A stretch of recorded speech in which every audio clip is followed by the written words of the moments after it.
Il est 10 heures ici à Paris. Bonjour à toutes et tous et bienvenue dans Parlons-en, votre rendez-vous avec l'info qui prend son temps. Voici les titres de ce jeudi. Giorgia Meloni à Washington pour tenter de convaincre Donald Trump d'épargner les Européens de droits de douane supplémentaires. Elle est l'envoyée des 27.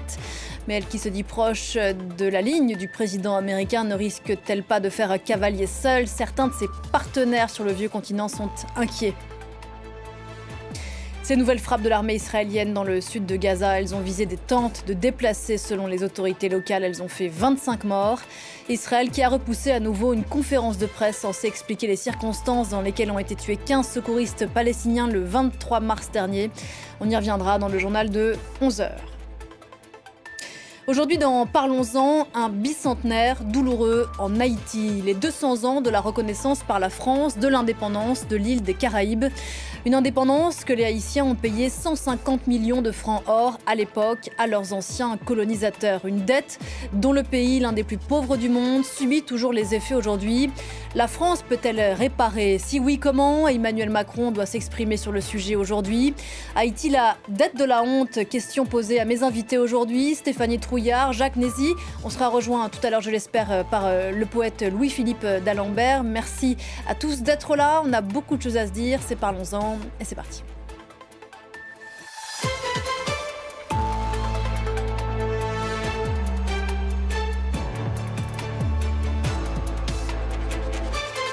Bonjour Stéphanie Trouillard. Vous êtes ici chez vous, bien sûr, journaliste à France 24, spécialiste des questions mémorielles. Jacques Nézy, bonjour. Bonjour. Vous êtes politologue à l'Université des Antilles et chercheur associé au Laboratoire caribéen de sciences sociales et auteur de Haïti, la fabrique d'une communauté de semblables, qui vient de sortir aux éditions Gouttelette. Il y a 2 siècles donc, le 17 avril 1825, la France reconnaissait l'indépendance d'Haïti, acquise pourtant de haute lutte 20 ans plus tôt par les Haïtiens contre les troupes napoléoniennes. On y reviendra, une reconnaissance que l'île des Caraïbes a payé rubis sur l'ongle, 150 millions de francs or de l'époque à l'ancienne puissance coloniale qui a imposé cette dette par la force. Une dette qui pèse depuis 2 siècles sur cet État, aujourd'hui l'un des plus pauvres du monde, avec une situation sécuritaire proche du chaos. Des images d'abord pour nous rappeler le contexte avec Ludovic de Foucauld. Le 17 avril 1825, par une ordonnance royale, la France de Charles X reconnaissait l'indépendance d'Haïti en échange d'une indemnité exorbitante de 150 millions de francs or destinés aux anciens propriétaires esclavagistes. 200 ans plus tard, l'île est exsangue, livrée à la violence des gangs qui contrôlent 85% de la capitale Port-au-Prince et qui pillent même des quartiers autrefois paisibles. Mercredi, quelques habitants sont descendus dans la rue pour réclamer de la sécurité. Le peuple haïtien aspire au développement. Nous l'attendons depuis longtemps. Nous constatons que les gangs sont partout. Nous allons prendre d'assaut la résidence du Premier ministre. Le Conseil présidentiel prend le pays et la population en otage.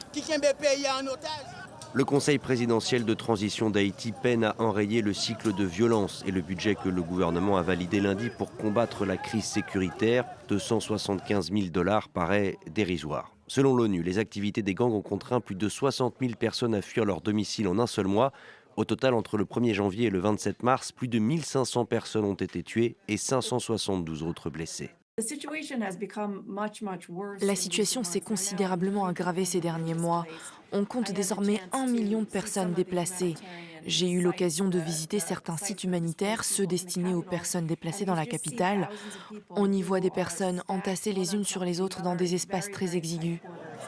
Circonstance aggravante, la baisse des financements, notamment américains, a un impact car les ONG internationales et locales ne peuvent plus travailler à la même échelle en Haïti.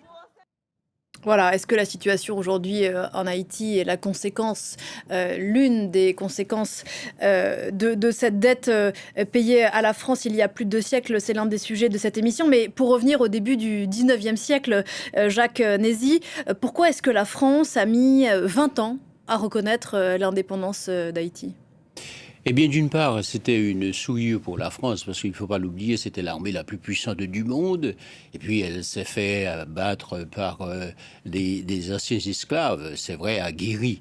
Donc, c'était une souillure. Et puis, d'une part, la France, qui était également coincée par les rivalités entre l'Angleterre, les États-Unis d'Amérique, alors qu'il voulait reconquérir Haïti pour confirmer sa domination impériale sur les États-Unis, serait obligé à cela de renoncer même à sa domination sur la Louisiane. Donc l'indépendance d'Haïti fut une plaie béante pour la France qui voit s'affaiblir sa domination coloniale. Et puis deuxièmement, il y a aussi la pression des colons qui voulaient reconquérir l'île et pensant que cette reconquête va leur permettre de poursuivre l'exploitation, parce qu'il ne faut pas l'oublier, c'était la perle des Antilles. Haïti, c'était la colonie la plus prospère.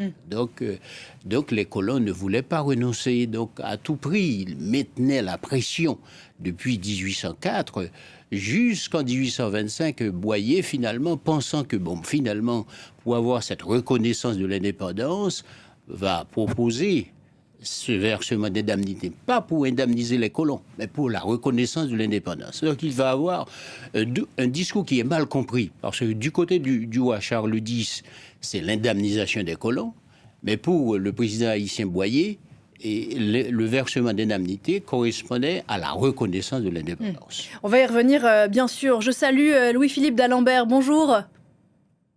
Bonjour. Merci beaucoup de nous rejoindre sur l'antenne de France 24. Vous êtes écrivain, bien sûr, poète haïtien, prix Goncourt de poésie 2024. Et vous avez signé ces jours-ci une tribune dans le quotidien Le Monde avec d'autres intellectuels, tribune qui appelle à ce que la France répare ce qu'elle a imposé à Haïti il y a 2 siècles. On évoquait à l'instant avec Jacques Nézy, qui vous salue sur ce plateau aussi, le contexte dans lequel a été imposée à Haïti cette dette. Et on s'interrogeait sur les raisons pour lesquelles la France a mis 20 ans à reconnaître l'indépendance que Haïti a acquis de haute lutte. Faut-il le rappeler, Haïti, Louis-Philippe d'Alembert, première nation du monde moderne à être née d'une révolte d'esclaves? Oui, tout à fait. Je salue tout le monde. Bonjour. Et je voulais juste dire une chose, ou deux même. C'est les mots qui reviennent souvent. C'est le mot « réparer ». Dans le cas spécifique d'Haïti, il ne s'agit pas de réparation, mais de restitution, de remboursement. La réparation, c'est c'est un concept multilatéral qui concerne la France, d'autres États européens, d'autres États du continent américain et les États africains. Donc ça, c'est quelque chose d'à part. Mais dans le cas spécifique d'Haïti, il faut utiliser le mot restitution dans ce cas précis de la dette. Le président Hollande lui-même avait parlé en 2015 de rançon de l'indépendance, d'extorsion, c'est-à-dire voilà un pays qui est libre et qu'on oblige sous la menace, 14 vaisseaux et de guerre avec 500 canons dessus, qu'on oblige à payer, à indemniser les anciens bourreaux. Donc il y a 2 mots différents. Et le deuxième mot sur lequel je reviendrai aussi, c'est le mot parfois j'entends dire concéder. Donc l'indépendance d'Haïti n'a pas été concédée. L'indépendance a été acquise après 13 années de guerre, et tout comme l'indépendance des États-Unis d'Amérique n'a pas été concédée, l'indépendance du Brésil ou d'autres pays du continent américain n'a pas été concédée. Stéphanie Trouillard, vous avez consacré un long article sur le site web de France 24 à ce qui nous intéresse aujourd'hui. Acquise de haute lutte, cette indépendance haïtienne, on le disait, par ce qu'on avait appelé à l'époque l'armée indigène, je le mets entre guillemets, composée d'esclaves. C'est quelque chose de très singulier. Oui, c'est ça, et c'est pour ça que c'est une injustice terrible, cette histoire de dette de l'indépendance. C'est quand même des esclaves qui se soulèvent, qui battent, comme l'a rappelé monsieur, la France qui était la première puissance militaire à l'époque, qui obtiennent cette indépendance, et c'est que 21 ans après qu'on leur concède cette indépendance au prix de conditions terribles. On a vu tout à l'heure l'ordonnance de Charles X qui s'est affichée derrière nous. C'est un texte assez succinct, il n'y a même pas Haïti qui est mentionné, et c'est vraiment la France qui donne ces conditions à des personnes qui ont gagné. Donc vraiment, il y a un renversement de situation. C'est la France qui réécrit l'histoire à son avantage, alors qu'il faut le rappeler, c'est les anciens esclaves qui ont gagné.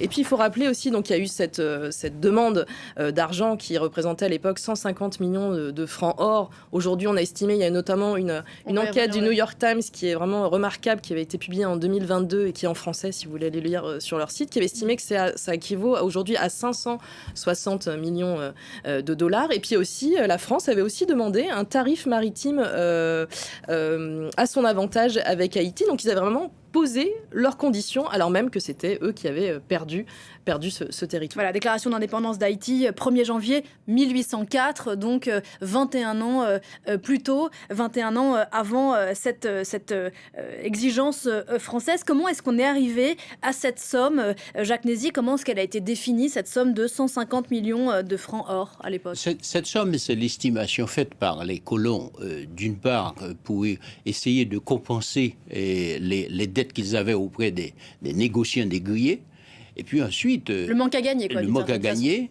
et puis ensuite, ils avaient estimé aussi le coût des plantations et le coût des esclaves. Alors, quand on lit les différents documents de l'époque, on voit bien, et le coût le plus important, c'était le coût d'un esclave, par exemple, jusqu'à 5 000 francs de l'époque. Et puis, c'est vrai que les colons ont eu, sous forme de concession, les propriétés. Il suffisait qu'ils se limitaient à défricher, mais ces plantations ont été concédées. Mais ces plantations, il faut remarquer que les colons ont estimé les moyens de production, c'est-à-dire la présence du gérant, les employés libres, les esclaves, et puis les matériels de production. Donc ils avaient estimé le manque à gagner. Et donc à 150 millions de francs, or qui correspondait à l'époque aussi, il y avait une estimation de la part des colons et également du roi Charles X, pensant que Haïti, une fois que Haïti aura acquis son indépendance, n'aura plus besoin de financer des moyens militaires, le financement des moyens militaires. Or, maintenant, ce qui va se passer, c'est le contraire, puisque Haïti, certes, va avoir son indépendance, mais vit dans le retour obsessionnel des Français. Donc Haïti va investir énormément dans la construction de forts pour parer à tout retour éventuel des Français. Donc ce qui va être coûteux. Et puis le deuxième élément, c'est que là où les colons aussi ont fait un faux calcul, pensant que eh bien, après l'indépendance, les terres vont être fertiles. Or, ce qu'on a observé, c'est que les esclaves, une fois libres, ne voulaient plus pratiquer l'exploitation agricole. D'ailleurs, il y a le code du 6 mai 1826, un code rural assez féroce, qui obligeait les nouveaux libres, les anciens esclaves, à rester sur leurs champs d'habitation. Donc les esclaves ne voulaient plus. Et puis, il y a également la coupe d'arbres. Donc, on se retrouve avec des terres qui ne sont plus fertiles, puisqu'il faut le rappeler, ces terres ont été abîmées par les guerres. Et quand on sait que la stratégie militaire, c'était de mettre le feu aux habitations et de couper les têtes. C'était ça le slogan du champ de bataille. Donc, Haïti se retrouve finalement, on peut dire, appauvri par les longues années de guerre, appauvri aussi par les longues années d'exploitation, des coupes forestières. Alors, ce qui va conduire Haïti à s'appuyer maintenant sur la paysannerie qui produisait du café, et c'est le café produit par la paysannerie qui va payer cette dette pendant plus d'un siècle. Parce qu'il faut le rappeler, à côté de l'indemnité versée aux colons, il y a les emprunts, les taux d'intérêt. On y reviendra, bien sûr. Louis-Philippe d'Alembert, je voudrais vous soumettre à votre sagacité cette expression utilisée par le chercheur Frédéric Thomas, que vous avez interviewé, Stéphanie, dans votre article pour France 24, plutôt que de recoloniser Haïti, donc après, dans sa grande mansuétude, avoir reconnu l'indépendance de l'île, la France va la néocoloniser par la dette. C'est exactement ça, c'est-à-dire que Haïti inaugure quelque part à son corps défendant tout le système néocolonial qui va être mis en place entre les anciennes métropoles et les anciennes colonies. D'une part par le système de la dette, et ce que cette dette, dans le cas d'Haïti, représente de perte et de croissance pour le pays sur 2 siècles. C'est-à-dire, ça a été calculé par les divers économistes, dont Thomas Piketty. On se rend compte que cette dette représente à peu près 150 milliards de croissance perdue pour le pays au cours de ces 2 siècles. Donc, ce qu'il faut dire aussi, c'est qu'au moment où Haïti devient indépendant, ça a été dit aussi sur le plateau, c'est que c'est le premier pays à abolir complètement l'esclavage, donc c'est-à-dire à mettre un grain de sable dans le rouage de système économique mondial qui concerne l'Europe, l'Afrique et l'Amérique. Donc, c'est-à-dire qu'on a fait payer à Haïti, pas seulement le remboursement, mais le fait d'avoir enrayé un système, parce que n'oublions pas que les États-Unis, qui deviennent le premier pays du continent américain à être indépendant, continuent avec le système esclavagiste. Or, la colonisation, c'était à la fois un système esclavagiste, raciste et de domination par rapport à tout un peuple. Donc, c'est ce que Haïti a dû payer par la suite, plus que et la somme versée encore. À ceux, Stéphanie, qui s'interrogent et qui sont peut-être pas familiers de cette histoire, qui est assez peu racontée ici en Europe, en tout cas à l'école, vous me corrigez si je me trompe, qui se demandent pourquoi est-ce qu'Haïti a accepté à l'époque de payer cette somme, 150 millions de francs or. Deux réponses, d'abord militaire, la France, vous le disiez tout à l'heure, vous l'évoquiez, a envoyé une pression militaire très forte, et par ailleurs, Haïti à l'époque était isolée. Oui, c'est ça, elle s'était... Parce que la France ne reconnaissait pas l'indépendance d'Haïti, les autres pays ne le faisaient pas non plus. Donc Haïti s'est retrouvé isolé dans le concert des nations à cette époque-là. Donc c'était une manière d'être reconnu. Mais comme vous le rappeliez aussi, il y a eu ces navires qui sont arrivés en juillet 1825 aux abords de Port-au-Prince. Donc ils se sont retrouvés confrontés au fait qu'ils devaient donner cette somme. Menace de blocus maritime. Menace de blocus maritime. Et ce que vous soulignez aussi est important sur le fait que ce n'est pas enseigné en fait cette histoire. Alors depuis 30 ans en France, il y a quand même tout un travail qui a été fait historique et de transmission à l'école sur le commerce triangulaire, sur l'esclavage, mais cette partie-là, cette double dette, si on va interroger aujourd'hui des Français dans la rue, je pense que beaucoup de gens seraient bien incapables de le raconter. Et donc ça fait aussi partie de cette demande de réparation, qu'on en parle aussi et qu'on change en fait le regard aussi qu'on a sur Haïti. C'est ce que m'expliquait Frédéric Thomas quand je l'ai interviewé. On parle d'Haïti de manière très négative. On parle ce qui s'est passé, le tremblement de terre, les problèmes d'insécurité. On voit toujours ce pays comme un pays maudit qui subit beaucoup de catastrophes. Mais aujourd'hui, en parlant de ce qui s'est passé il y a 200 ans, c'est aussi rappeler que c'est un pays qui s'est soulevé, que ces anciens esclaves ont obtenu leur indépendance au prix vraiment des armes et du sang, et de montrer aussi l'apport positif qu'a eu Haïti dans cette histoire en obtenant son indépendance. Pionnier, comme le rappelait Louis-Philippe d'Alembert, restitution, remboursement. On reviendra sur les termes dans un instant. Vous avez utilisé l'expression double dette, elle est importante. Jacques Nézy, dans cette affaire, encore une fois, pour qu'on fasse preuve de pédagogie sur ce plateau pour ceux qui ne sont pas familiers de ces événements historiques, il y a eu donc cette somme, 150 millions de francs or, que la France a imposée à Haïti. Elle a aussi imposé, en plus de cette somme, aux Haïtiens de devoir emprunter auprès de banques françaises, avec ce qu'on appellerait aujourd'hui des agios, des taux d'intérêt, là encore, très élevés.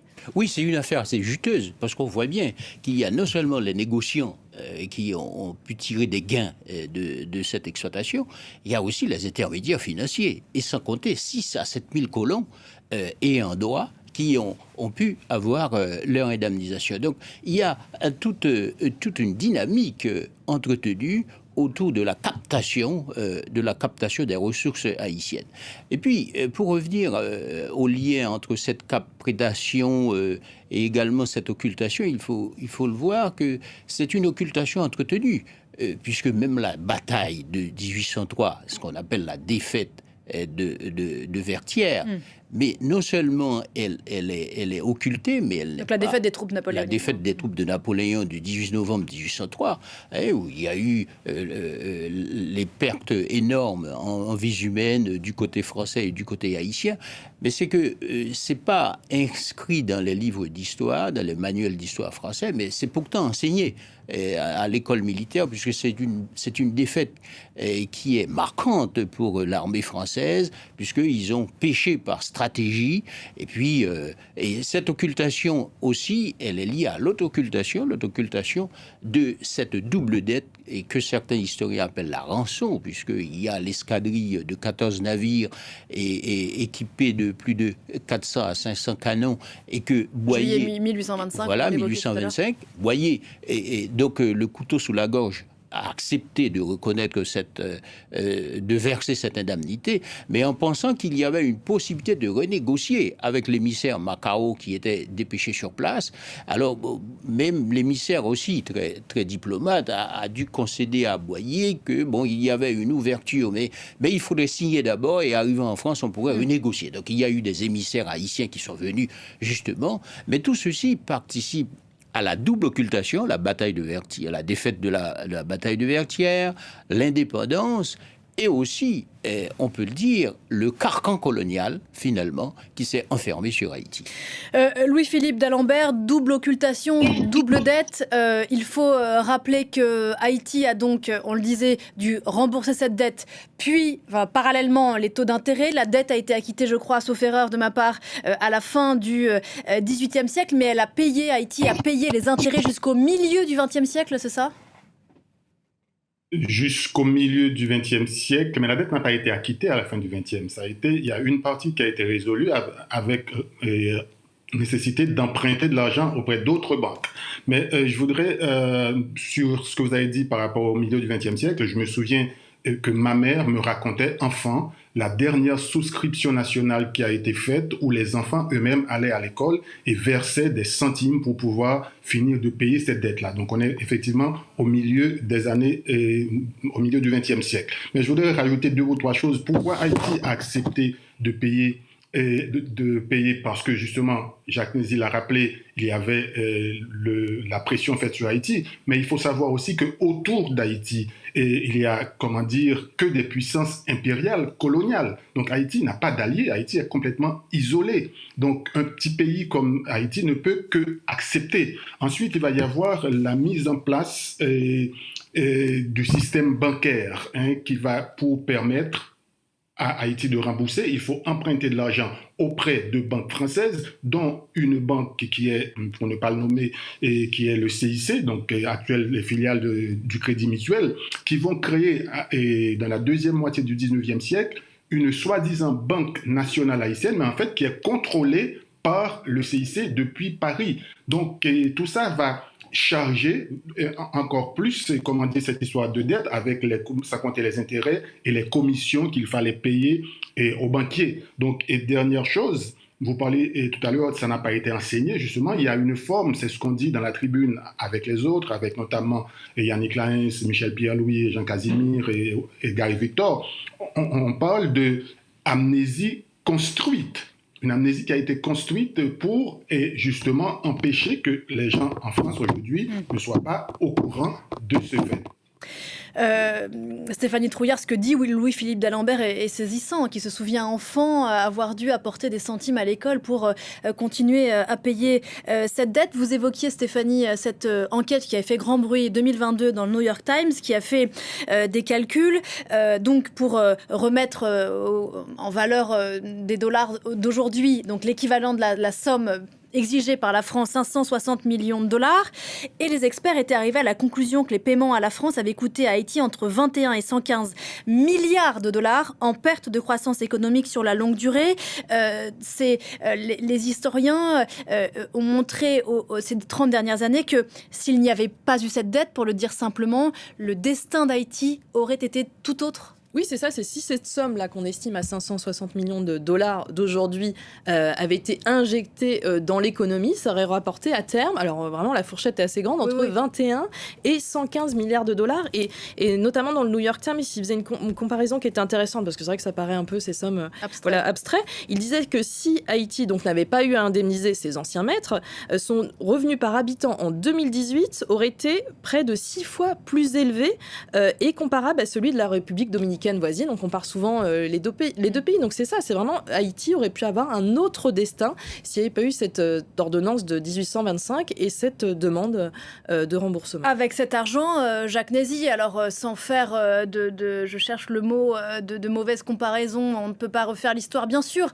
mais est-ce qu'avec cet argent, on peut dire aujourd'hui qu'Haïti aurait pu construire des écoles, des routes, des cliniques, relever cette économie dont vous nous racontiez l'état dans lequel elle était sortie après la période coloniale? Oui, évidemment, on voit bien qu'on pourrait investir cette somme, par exemple, dans l'éducation. Quand on voit aujourd'hui encore en Haïti, il y a des analphabètes, et puis il y a encore ce fossé abyssal entre ces anciens esclaves qu'on appelle les bossals, les nouveaux libres, et puis on voit bien aussi comment cette dette a un impact sur la structure de la société haïtienne, c'est-à-dire que d'un côté, il y a les masses paysannes qui ne sont pas intégrées, étant donné elles ont été toujours considérées comme étant une catégorie sociale méprisable, pourtant sur laquelle reposait la charge de la dette, puisque, comme je le disais tout à l'heure, c'est elle qui était astreinte à l'exploitation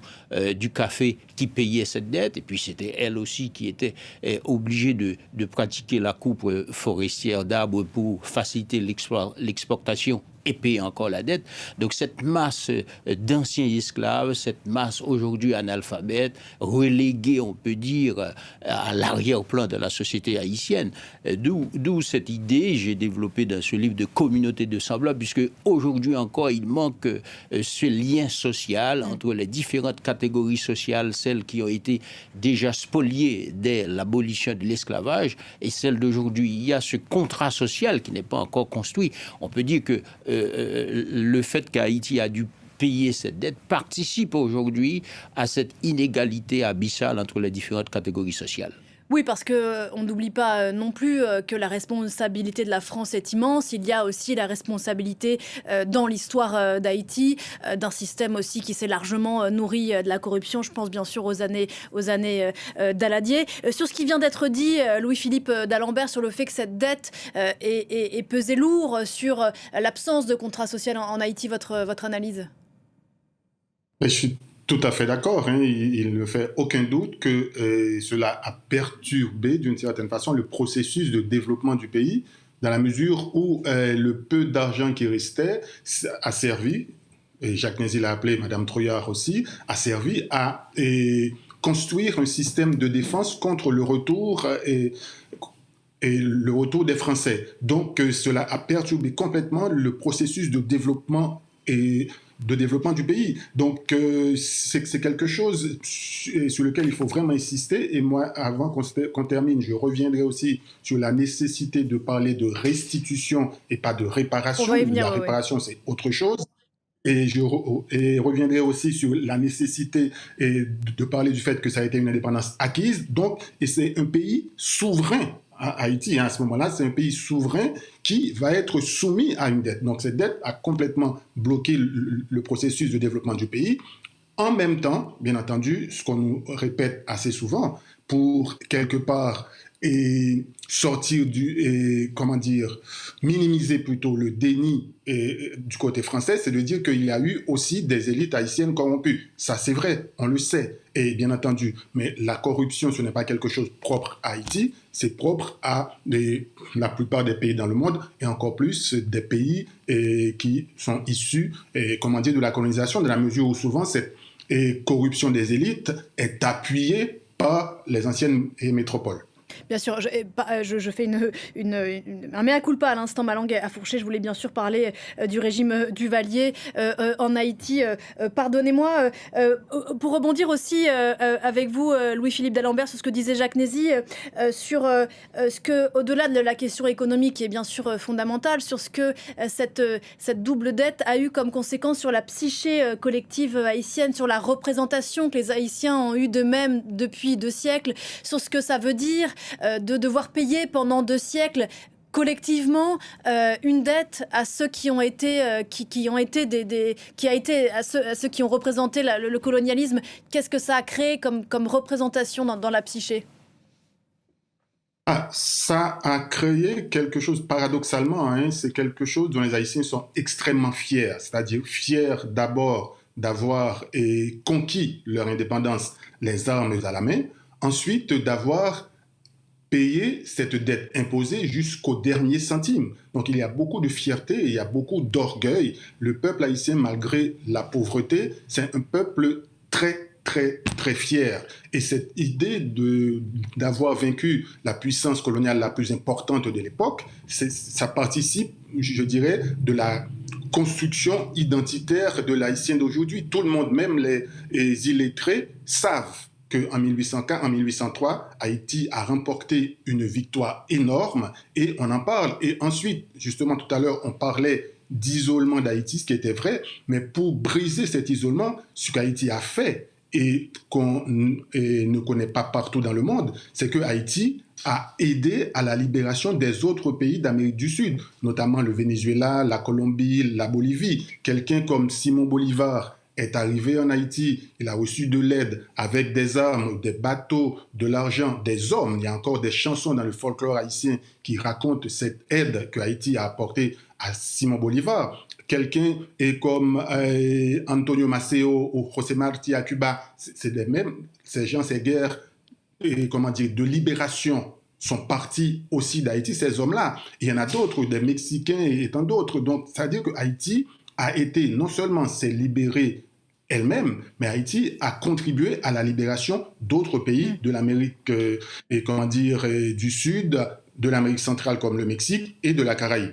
Fierté haïtienne, vous rappelez Louis-Philippe d'Alembert, c'est de ça aussi dont il est question ce matin. D'un mot, Stéphanie Trouillard, on le disait tout à l'heure, c'est un territoire qui a été au cœur des appétits de très grandes puissances ces 2 derniers siècles. On a parlé de la responsabilité de la France et bien sûr l'histoire est longue entre l'ancienne puissance coloniale et Haïti. On peut parler des États-Unis aussi, les forces américaines qui se sont emparées d'Haïti. 1915, elles y sont restées un moment et elles aussi, elles sont un peu dans cette affaire financière. Oui, parce que les emprunts aussi ont été faits aussi auprès de banques de ce pays-là. Et puis finalement, il y a eu cette occupation américaine. Et voilà, le remboursement s'est fait aussi sous cette période-là. Donc c'est une histoire franco-haïtienne, mais elle est aussi, les États-Unis sont notamment aussi partie présente de cette histoire parce que ça s'est poursuivi. C'est pas juste il y a 200 ans, mais ça s'est poursuivi, comme on l'a rappelé, avec le paiement de cette dette qui s'est étalée jusqu'à la fin du XXe siècle. Oui, des financiers américains ont tenu les cordons de la bourse pendant un moment aussi. Oui, et puis les États-Unis vont aller plus loin. Ils vont tenter de se substituer à la France, c'est-à-dire en imposant une domination néocoloniale également, puisque le message porté par Haïti, comme l'a rappelé tout à l'heure Louis-Philippe d'Alembert, c'est un message universel, c'est-à-dire qui concrétisait les principes de la Révolution française, c'est-à-dire liberté, égalité. Et Haïti, on ne peut pas avoir l'égalité, la liberté avec l'asservissement. Donc Haïti va montrer que ce projet connaît son aboutissement avec la Révolution de 1804. Et cette révolution qui va être importée, et même à Savannah, où il va y avoir des Haïtiens qui vont accompagner les États-Unis à avoir leur indépendance.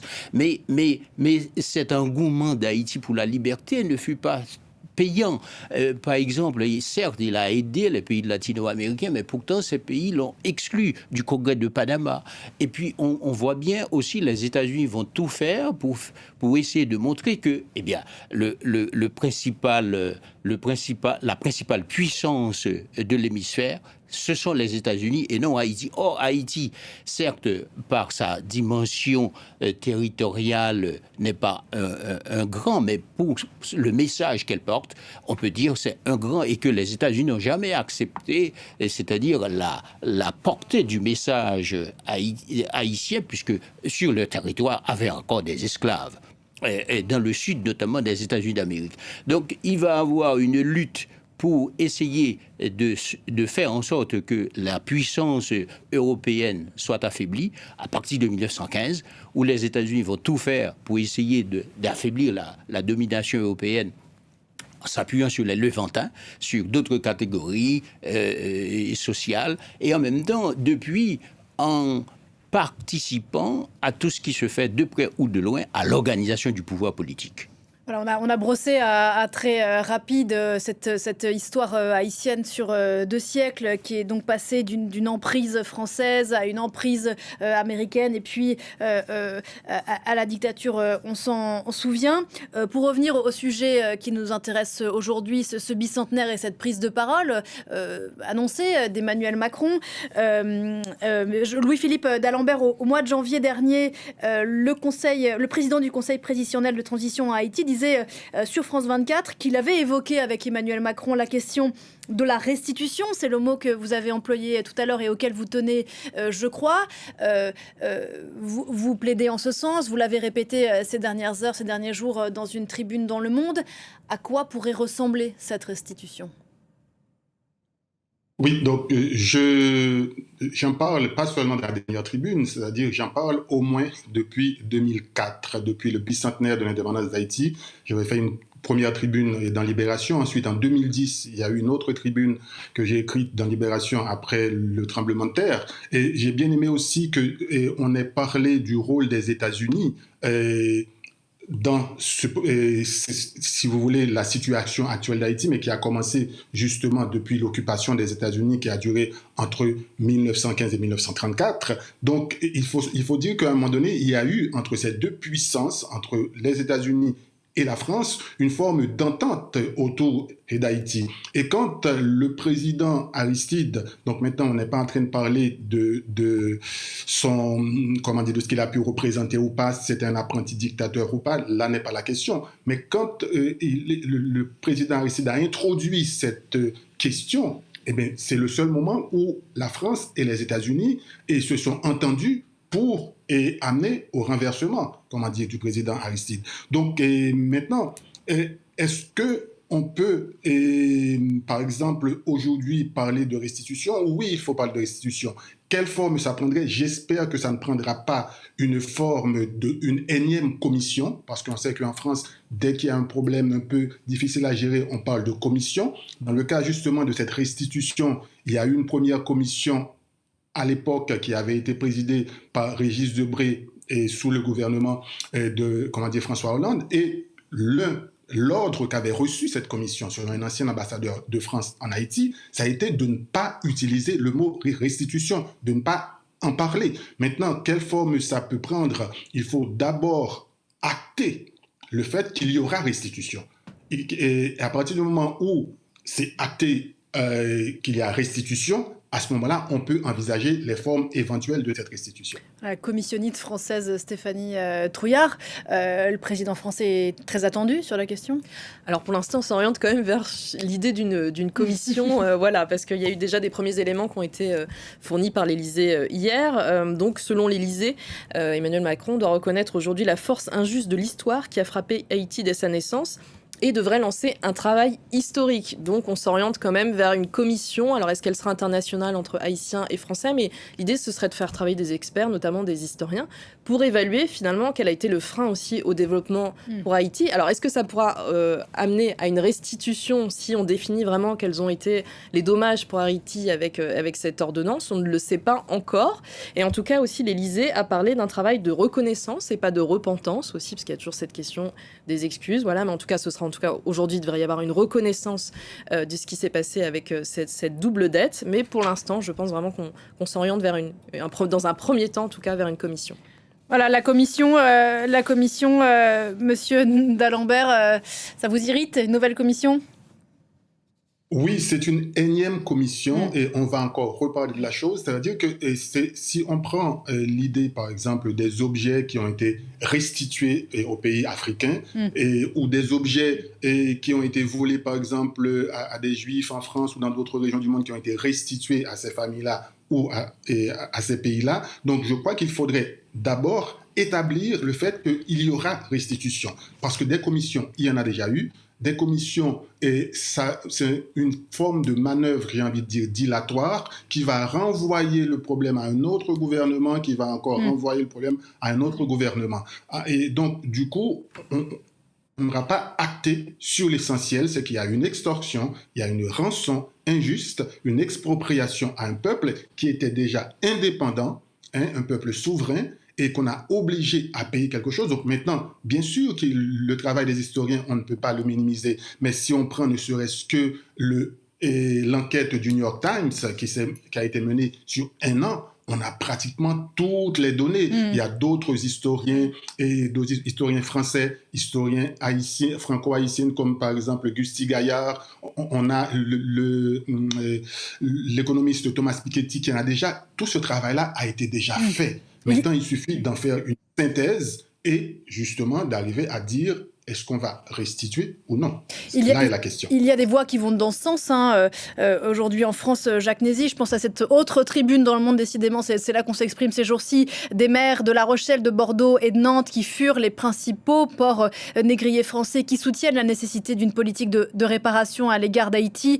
Au regard de sa responsabilité, la France ne peut pas se détourner, selon vous, cette restitution, réparation, dédommagement, remboursement, quel serait le... Oui, on s'attend à ce que le président français soit clair dans une double démarche, reconnaître cette dette, cette rançon, c'est-à-dire et s'engager au nom de l'État français, pas seulement au nom de sa personne, parce qu'après lui, il y aura quand même la France, donc il y aura un engagement de l'État français à restituer cette somme.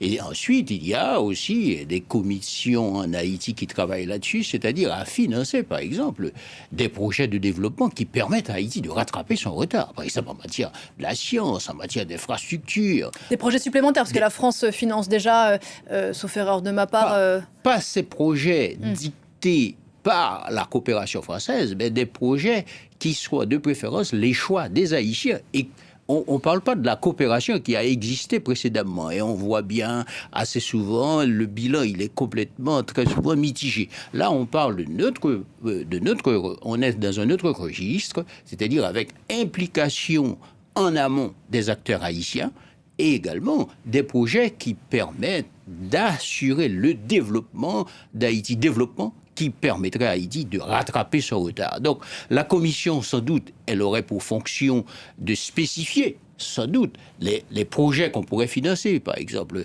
d'infrastructures, de pôles universitaires, de formation en ressources humaines, etc.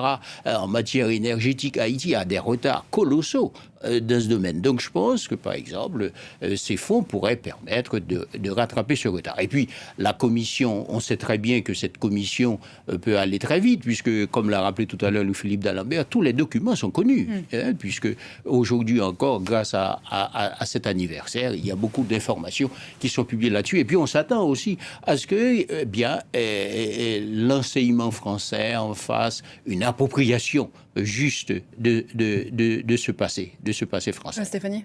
Oui, je rejoins ce que vous dites et ce que Frédéric Thomas aussi m'a expliqué quand je l'ai interviewé, c'est qu'il y a toujours l'idée de 100 ans après, qu'il y a toujours cette ingérence de la France. Et que là encore, c'est finalement un peu la France aussi qui va dicter encore une fois comment elle va se racheter de ce qui s'est passé il y a 200 ans. Donc c'est aussi, voilà, comme vous le disiez aussi aux Haïtiens, de dire voilà, ce dont ils ont besoin, de dire où sont les besoins, parce que voilà, c'est ce qu'il m'expliquait, il y a toujours cette ingérence normalisée depuis 200 ans, où c'est la France qui trouve des arrangements avec l'oligarchie haïtienne et qui se fait au détriment de la population. Louis-Philippe d'Alembert, parce que je voudrais pas qu'on ait l'air d'avoir un propos un peu simpliste qui fait porter à la France et à cette double dette la responsabilité de la situation aujourd'hui en Haïti. Elle est bien sûr multifactorielle, mais pour conclure, bien sûr, Haïti aurait un tout autre visage aujourd'hui, peut-être, si on ne peut pas refaire l'histoire, bien sûr, mais si elle n'avait pas eu ce poids, dont on le disait tout à l'heure, qui aussi a forgé une identité, une fierté haïtienne. Donc il y a quelque chose un peu paradoxal, un peu contradictoire, contre-intuitif dans cette affaire.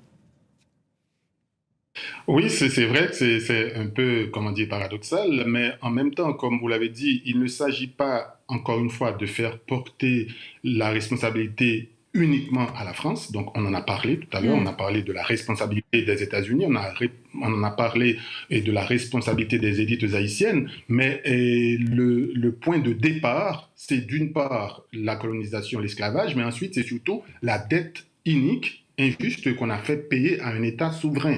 Donc, à partir de là, on peut justement essayer de passer vers une forme, j'ai envie de dire, d'implication ou d'engagement chiffré et par rapport à cette restitution-là, donc financement d'infrastructures, de routes, de systèmes d'éducation, de systèmes sanitaires, et ainsi de suite. Donc, c'est-à-dire que ça ne va pas être une forme de saupoudrage et qui pourrait y avoir dans de financement de coopération à autour de 10 millions de francs, de 10 millions d'euros par exemple, ou de 15 millions d'euros, ou de 20 millions d'euros. Donc il ne s'agit pas de sommes de ce niveau-là, mais il s'agit d'engagements beaucoup plus importants et d'engagements chiffrés qui pourraient aider Haïti à rattraper et le retard structurel dont il est question. Ni saupoudrage, ni commissionnite. Merci infiniment Louis-Philippe d'Alembert d'avoir participé à distance à cette discussion. Je renvoie à la tribune que vous avez co-signée dans Le Monde avec d'autres intellectuels haïtiens. Je rappelle que vous dites que vous êtes prix Goncourt de poésie